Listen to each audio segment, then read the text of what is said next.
আজকে তোমাদের সঙ্গে আরেকটা পিঠা শেয়ার করব, ডেলা পিঠা। প্রথমে নিয়েছি চালের গুঁড়ো, দিয়ে দিচ্ছি স্বাদ মতো লবণ, দিয়ে দিব নারকেলগুলো আমি মালা থেকে উঠিয়ে নিয়েছি, এভাবে বটির সাহায্যে ভালো করে কুচিয়ে নিয়েছি। এভাবে কুচানো হয়ে গেছে, এখন আমি ভালো করে চালের গুঁড়োর সাথে মিশিয়ে নিব। দিয়ে দিচ্ছি নারকেল, নিয়েছি গুড়গুলো আমি ভালো করে কুচিয়ে নিয়েছি, দিয়ে দিচ্ছি গুড়। এখন নারকেল, গুড় আর চালের গুঁড়ো ভালো করে মিশিয়ে নিব। ভালো করে মিক্সড করে তারপর হালকা একটু কুসুম গরম পানি দিয়ে চালের গুঁড়োটা একটা ড্রো করে নিতে হবে। ভালো করে মিশিয়ে নিতে হবে যেন গুড়টা, নারকেলটা ভালো করে চালের গুঁড়োর সাথে মিশে যায়, তাহলে পিঠাটা খেতে অনেক মজা লাগবে, দারুণ লাগবে। এই যে সব মিক্সড করা হয়ে গেছে, এখন আমি অল্প অল্প পানি দিয়ে ডোটা করে নিচ্ছি। হ্যালো ভিউয়ার্স, আসসালামু আলাইকুম। সবাই কেমন আছো? আশা করি ভালো আছো, আমিও ভালো আছি আলহামদুলিল্লাহ।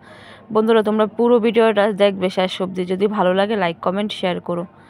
এই যে ডোটা হয়ে গেছে, এখন আমি মোট করে ডেলা পিঠাটা বানিয়ে নিব। এই পিঠাটা আমার শ্বশুর এলাকায় অনেক খায়, মানে প্রচুর খায় এই পিঠাটা, তাই আমার আব্বা আম্মাকে আমি বানিয়ে খাওয়াচ্ছিলাম। এই যে মোট করে সব কটা পিঠা আমি বানিয়ে নিয়েছি। এই দেখো ডেলা পিঠা, এই পিঠাটা খেতে কিন্তু হেব্বি মজা। এই যে ডোটা শেষ হয়ে গেছে, আমি অল্প অল্প করে পিঠাটা বানিয়ে নিচ্ছি। তোমরা কে কে পিঠাটা বানিয়ে খেয়েছো অবশ্যই কিন্তু আমাকে কমেন্টস করে জানিও। আর যারা না খেয়ে থাকো তারা একদিন অবশ্যই বানিয়ে খেও। এই যে আমি চুলায় গরম পানি বসিয়ে দিয়েছিলাম, গরম পানির ভিতরে পিঠাটা সিদ্ধ করব। পিঠাটা তোমার মানে একটা উড়না বেঁধে কিন্তু তোমরা মানে ভাপ দিয়ে নিতে পারো, কিন্তু আমার অনেকটা দেরি হয়ে যাবে, অনেক রাত হয়ে যাবে বলে আমি এভাবে সিদ্ধ দিয়ে দিয়েছি। এই যে সব কটা পিঠা দেওয়া হয়ে গেছে। আর জালটা কিন্তু একদম মিডিয়াম আঁচে রাখতে হবে, বেশি জোরে ঝাল দিলে পিঠাটা মানে ভিতরে কাঁচা থাকতে পারে। এই যে আমি ডেকে দিচ্ছি।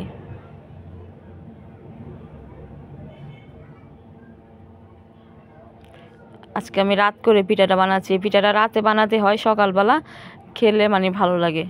সকালবেলা একটু শক্ত শক্ত টাইপের হয়ে যায়, পিঠাটা খেতে অনেক মজা। এই দেখো পিঠাটা আমার প্রায় হয়ে গেছে, আমি তোমাদের একটা নাড়িয়ে দেখাবো। দেখো পিঠাটা কত সুন্দর হয়েছে। এই পিঠাটা খেতে কিন্তু খুব মজা। আর তোমরা কিভাবে বুঝবে মানে পিঠাটা হয়েছে? একটা কাঠি নিবে, কাঠির সাহায্যে এভাবে দেখবে কি পিঠাটা কেমন হয়েছে। এই যে দেখো চ্যাটপেট হয়ে গেছে, পিঠাটা আমার হয়ে গেছে। পিঠাটা এখন আমি নামিয়ে নিব। ভিডিওটা আজকে এ পর্যন্তই। তোমরা সবাই ভালো থাকবে, সুস্থ থাকবে। আবার দেখা হবে নতুন কোনো ভিডিওতে। আল্লাহ হাফেজ।